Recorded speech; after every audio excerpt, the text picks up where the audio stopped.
comemoramos o nosso aniversário, não é? Eu também você gosta de ser lembrado pelo seu aniversário.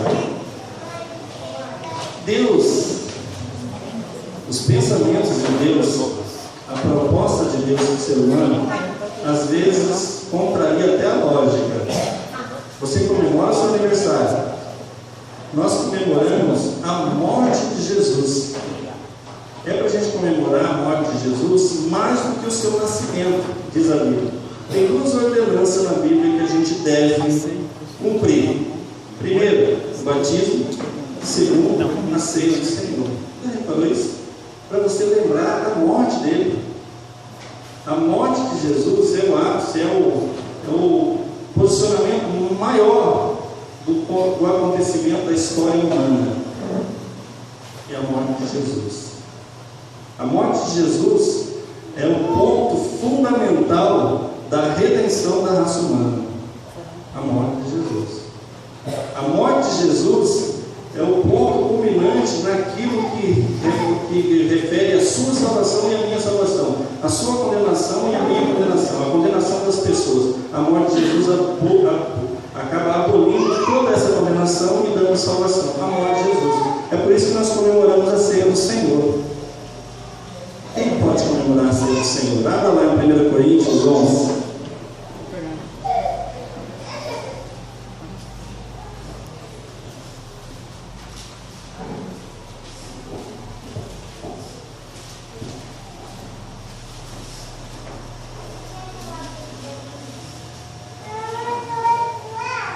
Coríntios 11.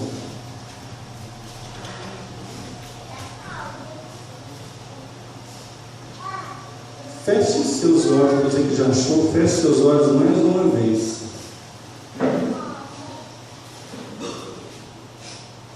Todos acharam? Amém?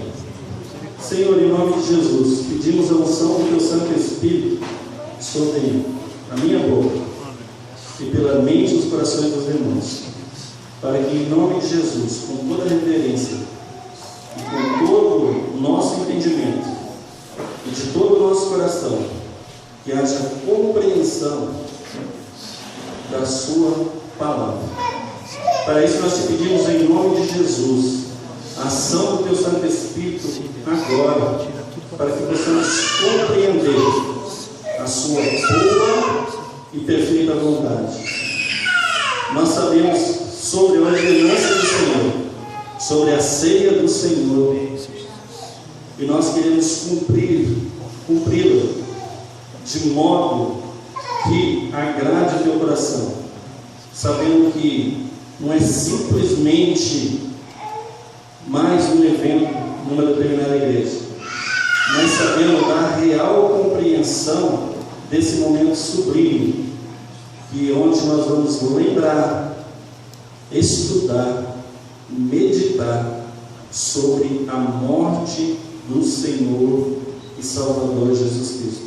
O que isso significa para nós?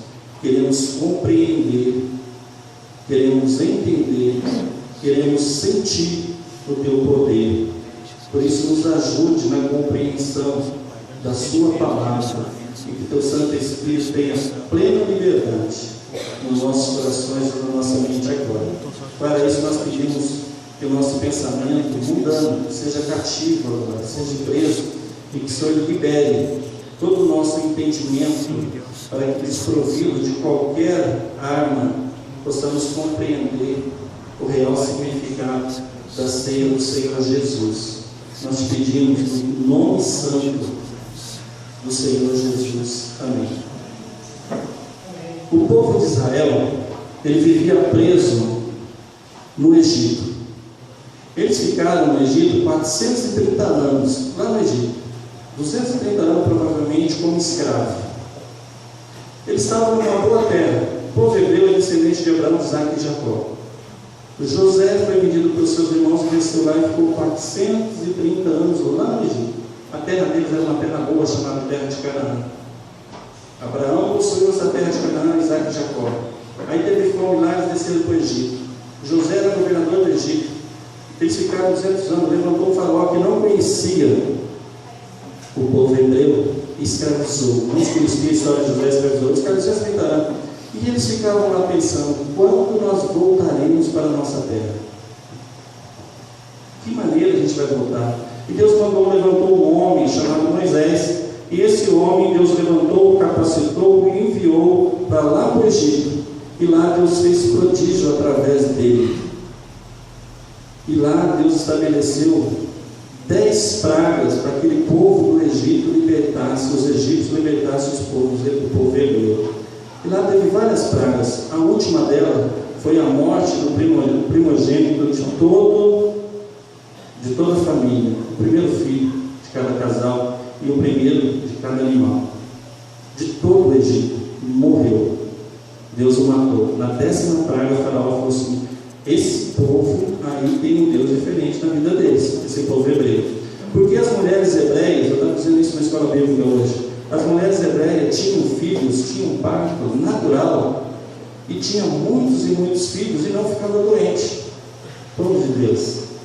As mulheres egípcias eram mais fracas e faleciam no parto. A do povo hebreu, em 430 anos de cativeiro, eles desceram com 70 pessoas, eles chegaram a 3 milhões de pessoas. Eles eram as mulheres eram férteis e fortes. O povo hebreu. Aí o faraó teve inveja e falou assim: olha, preciso expulsar esse povo daqui, esse povo já, o número deles é igual aos egípcios. E esse povo, Deus abençoa eles, o caso deles prospera, tudo deles prospera.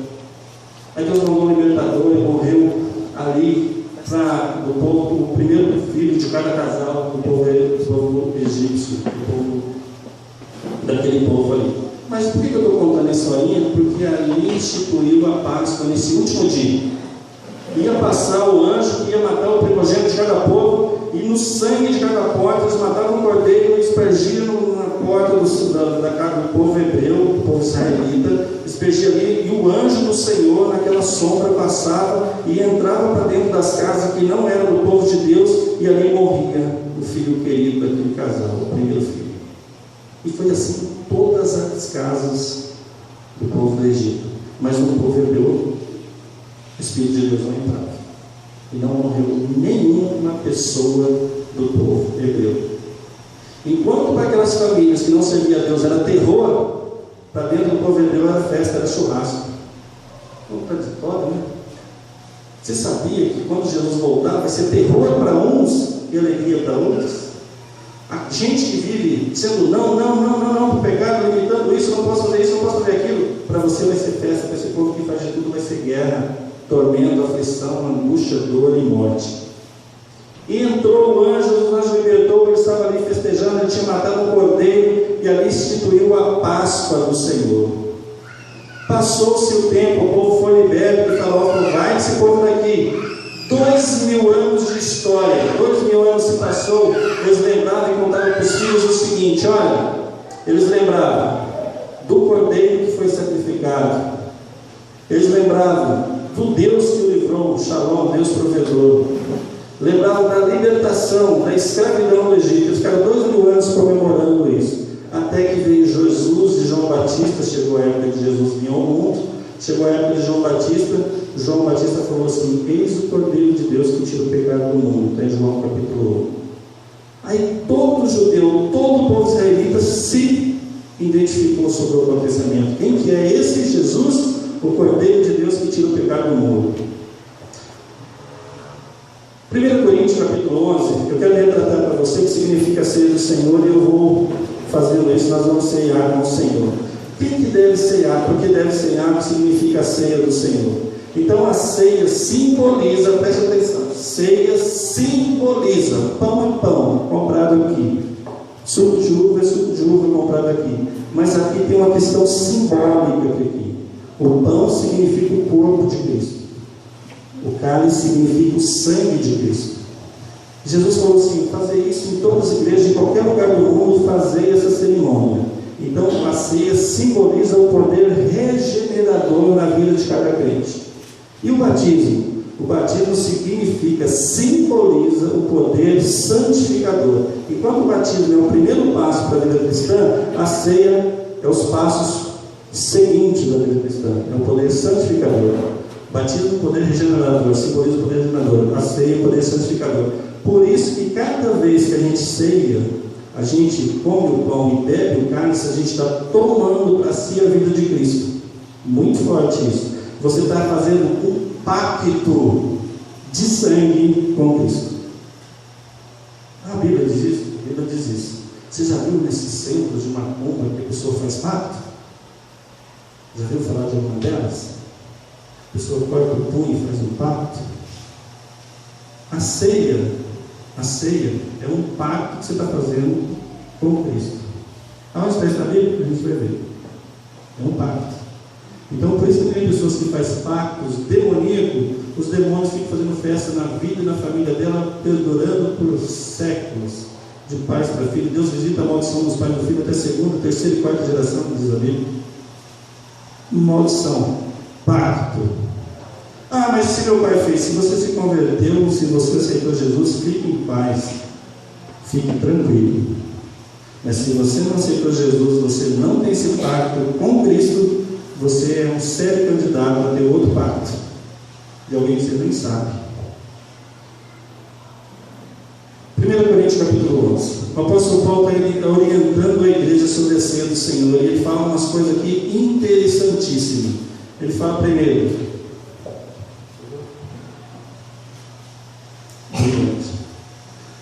capítulo 11, versículo 23. Porque eu recebi do Senhor o que também vos ensinei. Todos acharam? Amém? Porque eu recebi do Senhor o que também vos ensinei, que o Senhor Jesus, na noite em que foi traído, tomou o pão, e tendo dado graça, o partiu e disse: tomai, comei, isto é o meu corpo que é partido por vós, fazei isso em memória de mim. Semelhantemente também, depois de cear, tomou o cálice, tem uma ordem, o pão depois o cálice, dizendo: este cálice é o cálice do Novo Testamento do meu sangue. Fazei isto todas as vezes. Este cálice é o Novo Testamento do meu sangue. Fazei isso todas as vezes que beberdes em memória de mim. Porque todas as vezes que comerdes este pão e beberes esse cálice, anunciais a morte do Senhor até que eu venha. O que é para a gente comemorar? A morte de Jesus. Porque a morte de Jesus é que nos dá vida. Se Jesus não tivesse morrido na cruz, a gente não iria para o céu. A gente vai ver isso. Porque todas as vezes que comer esse pão e beber esse cálice, anunciais a morte do Senhor até que eu venha. Até Jesus voltar, a gente vai ter que ceiar. Portanto, qualquer que comer este pão ou beber o cálice do Senhor indignamente será culpado do corpo e do sangue do Senhor. O que é tomar a ceia indignamente? Depois a gente fala. Examine-se, pois, o homem a si mesmo, e assim coma este pão e beba deste cálice. Porque o que come e bebe indignamente, come e bebe para a sua própria condenação, não servindo o corpo do Senhor. Por causa disso, há muito entre vós fracos e doentes, e muitos que dormem. Porque se nós julgássemos nós mesmos, não seríamos julgados. Eu vou parar por aqui. Fique com isso aí aberto. Fique com isso aí aberto. Marca aí na sua Bíblia. A gente vai voltar, que a gente não vai fazer a cerimônia da ceia. Volta nos capítulos desse mesmo livro. Capítulo 5, versículo 7. A gente vai ler só esse versículo, depois eu volto para comentar o texto do livro. 1 Coríntios, capítulo 5, versículo 7.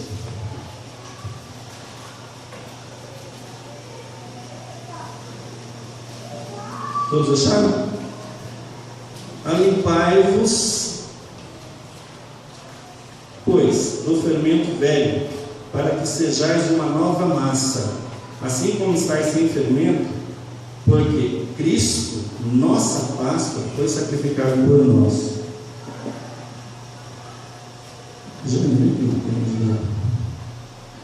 Na noite da crucificação de Jesus, no dia que ele ia ser crucificado, os judeus tinham 7 festas fixas. Uma delas chamava Festa dos Pães Ázimos. O que significava essa festa? Judeu gosta de festa. Jesus era judeu. Por que o judeu gosta de festa? Você sabia que na ceia do Senhor, na volta do Senhor, nós vamos participar de uma mesa enorme com ele farto? Então, na festa dos pães asmos, uma das festas fixas que os judeus tinham 7 festas, tinha mais festas, mas tinha 7 fixas. Por exemplo, Pentecostes era 50 dias de festa. Isso se chama Pentecostes. Pães asmos significava 7 dias de festas. Tinha festa das primícias, festa das trombetas, festa dos pães asmos, festas do tabernáculo, festa dos pães asmos. Dessa festa dos pães asmos era 7 dias de festa que os judeus comemoravam. Uma é porque tinha colheita, outra porque ia ter colheita, outra porque era as primícias que eles davam parte da primeira renda. Essa festa dos pães asmos, no 7º dia, eles comemoravam a Páscoa do Senhor. O que era a Páscoa? A libertação daquele povo que estava escravo no Egito. Agora Jesus trocou a Páscoa judaica pela ceia do Senhor. Antigamente tinha que ter um cordeiro para ser sacrificado, e Moisés aspergiu o sangue nas pessoas, e as pessoas eram purificadas. Então eu vinha confessar algum pecado para mim, eu era sacerdote, eu pegava um cordeiro de 1 ano, sem defeito, e eu aspergia o sangue, e o pecado do Nero era curado. Agora a gente não precisa matar mais cordeiro. Agora a morte de Jesus, o sacrifício, o derramamento de sangue dele na cruz purifica o pecado. Então na noite de Jesus ia ser crucificado, era o último dia das festas dos pães asmos, ele ia tomar a ceia, era a Páscoa, queria estabelecer a Páscoa. Naquela noite ele pegou um pão,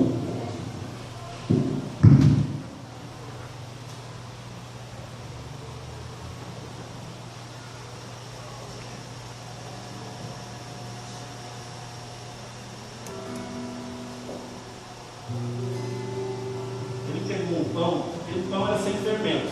Eles questão de simbolizar, o Senhor Deus faz isso com muita propriedade, eu acho muito bonito. Ele pegou o pão, como era crescido assim, e na ceia, como os apóstolos todos sentados ali, os 12, e um ia trair ele, que era Deus Iscariote, ele partiu o pão. Ele partiu o pão. E ele falou assim para os discípulos assim: comei esse pão, que é o meu corpo. E toda vez que a gente come o pão, que é o corpo de Cristo, como ele partiu o pão, ele está falando que o corpo dele ia ser partido, ia ser dado às pessoas.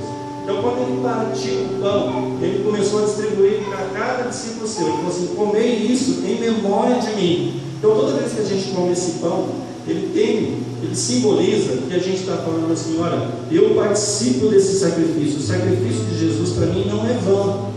É isso que significa a ceia. A ceia é a gente lembrar do sacrifício de Jesus, falando assim: olha, eu vou comer o pão agora, você vai comer o pão agora. Não, Maria, por favor, querendo a Maria das Graças. Aqui. Então, vou distribuir o pão para a gente.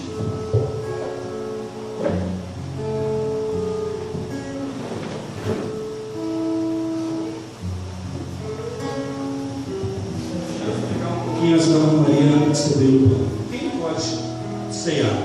Segundo o texto, a pessoa que é redimida pelo sangue de Cristo. Mas ela é membro de outra igreja evangélica, não tem problema. Ela já aceitou, entregou a vida para Jesus, foi batizada? Sim, porque a ceia vem depois do batismo. Então a pessoa é membro de uma igreja evangélica, já foi batizada, ela pode tomar a ceia. Porque se assim ela não fizer, ela está descumprindo o mandamento de Cristo. Então a irmã Maria vai entregar para aqueles que estão batizados, que já entregaram a vida a Jesus, e mesmo que sendo da igreja, ela pode cear.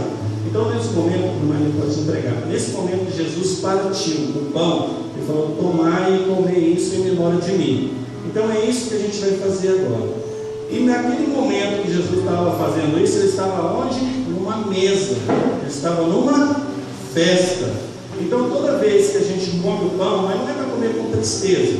A gente, o povo, eles reuniam e falavam assim: quando diziam comer o pão, eles contavam os feitos de Deus na vida dele. Então, nesse momento, eu quero ensinar a igreja assim, no seguinte sentido: toda vez que a gente for ceiar, a gente lembrar das coisas que Deus nos fez. Então, o irmão pode levantar, a partir do momento que a gente comer, falar: eu quero agradecer a Deus, porque essa semana Deus me deu um livramento.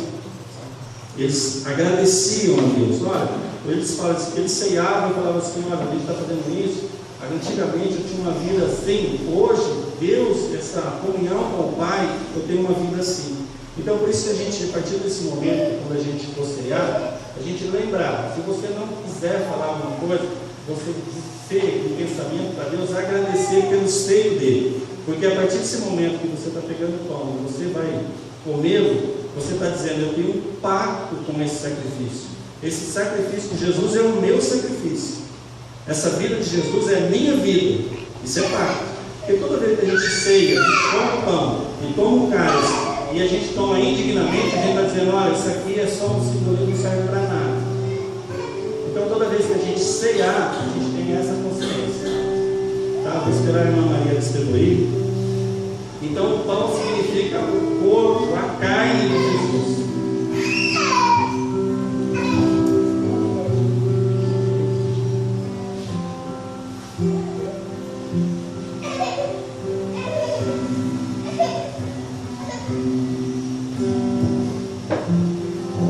Eu vou pedir.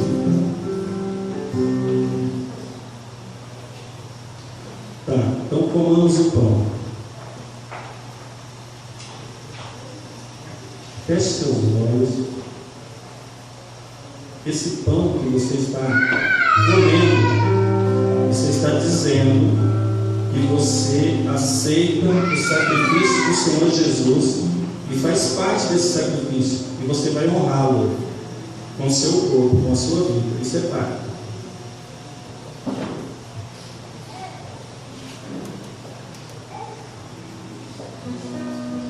Eleve a tua oração por esse momento de sacrifício de Jesus.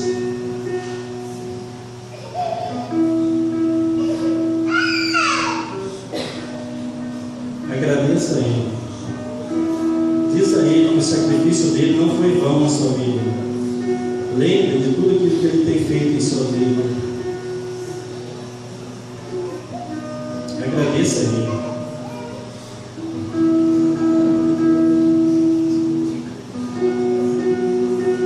Lembre daquele sacrifício, daquela morte dolorosa, sem merecer.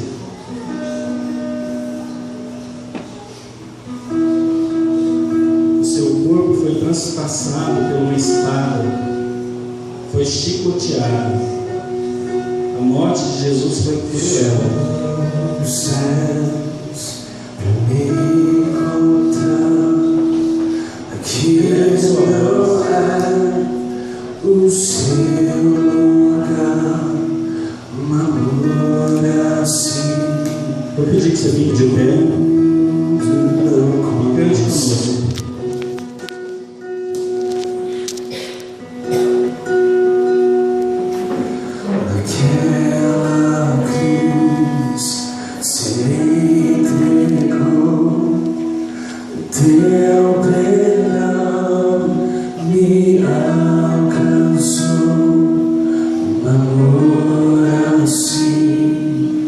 O mundo não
participaremos na mesa com o Senhor, reinaremos com o Senhor, estaremos para sempre com o Senhor, onde lá não haverá choro, nem ranger de dentes, nem dor, nem aflição, nem angústia, nem morte, nem doença. É por isso que nós comemoramos, nós pactuamos com o Senhor a cada ceia, dizendo que o Senhor é nosso Deus, nós pertencemos ao Senhor, e o sacrifício do Senhor que não seja vão para nenhum de nós. É por isso que nós comemoramos nessa data a ceia do Senhor. Te agradecemos e te pedimos, aceite o nosso louvor e nossa gratidão, em nome de Jesus. Amém. Irmão Milo, tem que distribuir o cálice. Da mesma forma, no Velho Testamento, quando eles matavam o cordeiro, eles pegavam o sangue do cordeiro, o irmão Milo vai distribuir o cálice, e aspergiam, e aspergiam o sangue para redimir o povo daquele pecado que eles tinham cometido. Eles iam de tempo em tempo até o tabernáculo, e ali eles confessavam o pecado e aspergiam, e os sacerdotes aspergiam o sangue do cordeiro para pagar o pecado do povo. E quando Jesus derramou o seu sangue na cruz, ele estava dizendo: olha, vocês não vão precisar mais matar cordeiro, não. Esse sangue derramado na cruz significa um novo pacto dessa nova aliança. Antigamente existia uma velha aliança que matava o cordeiro. Agora o meu sangue vai ser esse sacrifício. Então esse sangue é aquele pacto que eu estava falando, tanto do pão como do... Ao você beber, ao nós bebermos o cálice, significa esse pacto que nós estamos fazendo com Jesus. O sangue dele não é vão. Você sabia que para você expulsar um demônio, você tem que estar com a vida em dia, e é o sangue derramado na cruz que reverte esse poder a você, que esse demônio sai através do sangue de Cristo na cruz. É pelo sangue dele. O sangue significa vida, e vida ele deu ali na cruz, e o sangue significa esse sacrifício. Então sem sacrifício não há remissão de pecado. A gente vai voltar para o texto e a gente vai ver isso. Sem derramamento de sangue não há remissão de pecado. É por isso que Jesus derramou o sangue dele. É por isso que nós vamos beber o cálice também, da mesma forma que eles que pegaram o cálice, nós vamos também tomar o cálice e dizer, nesse momento que a gente está fazendo isso, você vai dizer para Deus: Senhor, o teu sangue tem poder. Você que já recebeu, feche os seus olhos e fique em oração, dizendo assim a Deus: Senhor, esse suco da vide, da uva, simboliza o teu sangue, e eu não quero ser motivo de escândalo para ninguém. Eu quero honrar o teu sangue derramado ali na cruz. Diz isso a ele, diz isso para ele, para que você não fique, muito pelo contrário, para que você não fique doente, para que você fique muito saudável ao tomar a ceia.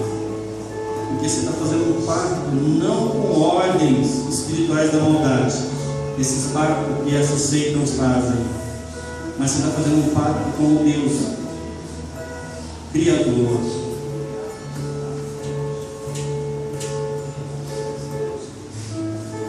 Você está dizendo para ele: Senhor, o teu sangue tem poder. Senhor, o teu sangue vertido na cruz me resgatou.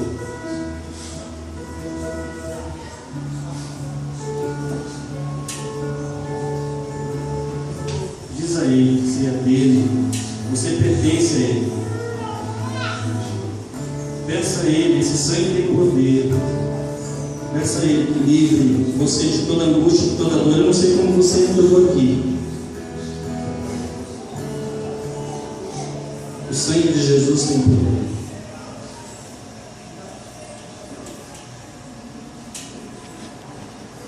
Glória a Deus.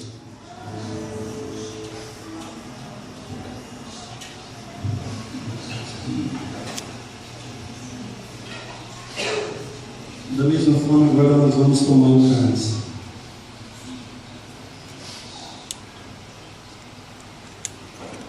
E Jesus, ao tomar o cálice, ele saiu daquela mesa, após ter repartido o pão e o vinho, e ele saiu, e a Bíblia diz, no mesmo texto, que ele cantou um hino. Ele foi para o Monte das Oliveiras e saiu cantando um hino. Da mesma forma a gente vai cantar. agora também. Amém? E foi consumado na cruz, né? A nossa salvação, o nosso Senhor. Nós vivíamos vagando, né? Perdido, longe do nosso Salvador. Assim o Senhor então nos trouxe a consumação ali na cruz por nós. Amém? Vamos orar.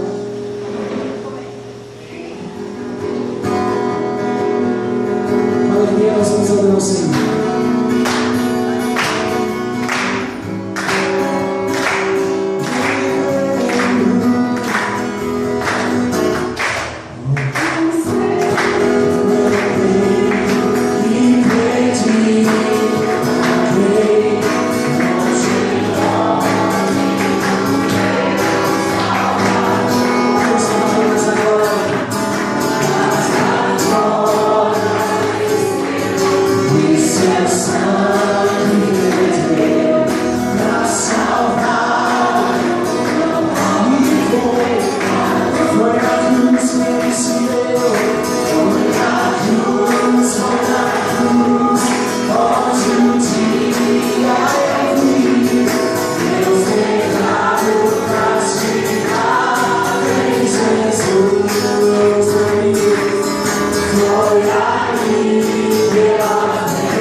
sentar.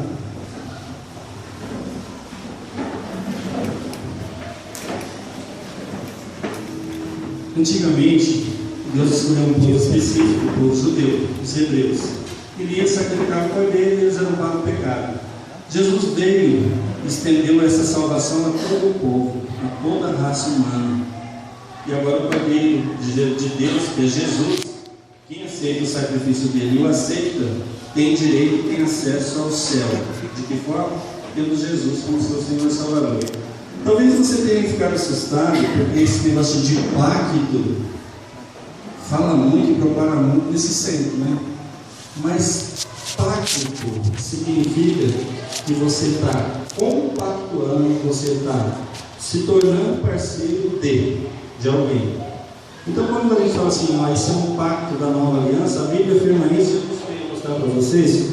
Abra a Bíblia em Êxodo, e eu quero concluir com esses dois textos.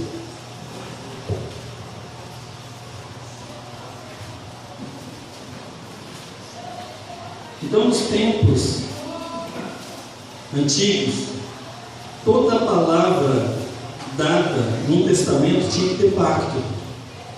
Por isso que vem essa história, pacto, vem de lá dos hebreus. Tinha que ter pacto. Então tinha que compactuar com alguém. Êxodo, capítulo 24. Eu vou ler esses dois textos e vou concluir sobre a ceia. 24, versículo 3 a 8. Tem Gênesis, depois Êxodo.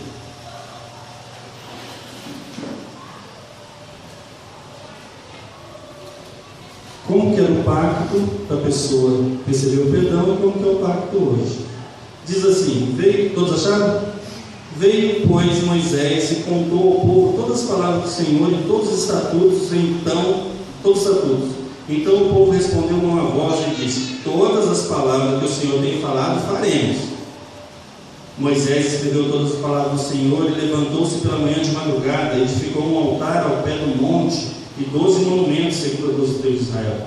Enviou alguns jovens dos filhos de Israel, aos quais ofereceram holocausto e sacrificaram ao Senhor sacrifícios pacíficos de bezerro. E Moisés tomou a metade do sangue e o pôs em bacias, e a outra metade do sangue espargiu sobre o altar. E tomou o livro da aliança e leu aos ouvidos do povo, e eles disseram: tudo que o Senhor tem falado faremos e obedeceremos. Então tomou Moisés aquele sangue e espargiu sobre o povo e disse: eis aqui o sangue da aliança que o Senhor tem feito convosco sobre todas essas palavras. Presta atenção, mataram vários, olha para mim um pouquinho agora, fizeram vários sacrifícios, encheu uma bacia de sangue e Moisés jogou sobre o altar. Depois, da outra metade, da outra bacia, Moisés pegou e aspergiu sobre o povo. Duas coisas a gente tem aqui: o sangue sobre o altar e o sangue aspergiu sobre o povo. Aqui mostra duas coisas. Primeiro, quando ele aspergiu sobre o altar, Deus estava dizendo assim: vocês estão fazendo um pacto comigo. O altar significa a minha presença. Você está fazendo um pacto comigo. E agora, esse pacto vai estender para você. Então, eu faço uma parceria com você, você tem essa parceria comigo, a gente tem que andar junto. Por isso que o povo falou assim: tudo que o Senhor disser através da Bíblia, faremos. É isso que a gente fez agora. O corpo de Jesus, a morte dele não é em vão, não. Então, eu não vou ser motivo de escândalo com o meu corpo. Esse sangue de Jesus não é em vão, não. Então, esse sangue de Jesus me faz redimir o meu pecado e me dá poder para mim abençoar o outro. Então, esse sangue, você tem acesso ao trono da graça de Deus através do sangue de Cristo, e esse acesso que você tem ao trono da graça te dá poder para você fazer a obra dele aqui, o pacto. Então, ele simbolizava altar e pessoas. Agora vai lá em Hebreus capítulo 9. Esse era o pacto de antigamente, um povo específico para o povo hebreu. Agora para o povo de todas as épocas, que somos nós. Velho e Novo Testamento. Hebreus capítulo 9. Então o pacto vem desde lá de trás. O mesmo Deus dos hebreus é o nosso Deus. O mesmo Deus de ontem é o Deus de hoje. Só que agora ele faz um novo pacto. Esse pacto é com o sangue de Jesus. Hebreus capítulo 9.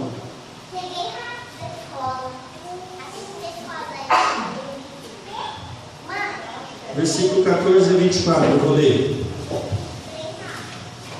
Então, aqui vai falar da imperfeição da primeira aliança. Então, toda vez que você pecava, você tinha que arrumar um cordeirinho. Se você não tinha, você tinha que falar com seu vizinho, fazer um negocinho, adquirir um cordeiro, ir lá e fazer o sacrifício por pecado seu e da sua família. Certo? Agora, você não vai ter que procurar mais cordeirinho. Agora, esse primeiro pacto que eles faziam isso, era imperfeito. Entendeu? Agora você vai ter um pacto perfeito. Hebreus capítulo 9, versículo 14. Estou terminando já. Quanto mais, Hebreus capítulo 9, versículo 14. Quanto mais o sangue de Cristo, que pelo Espírito Eterno se ofereceu a si mesmo, imaculado a Deus. O que é imaculado? Sem mancha. Jesus era perfeito. Purificará as vossas consciências das obras mortas para servirdes ao Deus vivo. E por isso é mediador de um novo testamento, para que, intervindo a morte para a remissão das transgressões que havia debaixo do primeiro testamento, aquele que a gente viu agora, o chamado receba a promessa da herança eterna. Porque onde há testamento, nós fizemos um testamento aqui agora, é necessário que intervenha a morte do testador. Quem morreu para a gente fazer esse pacto?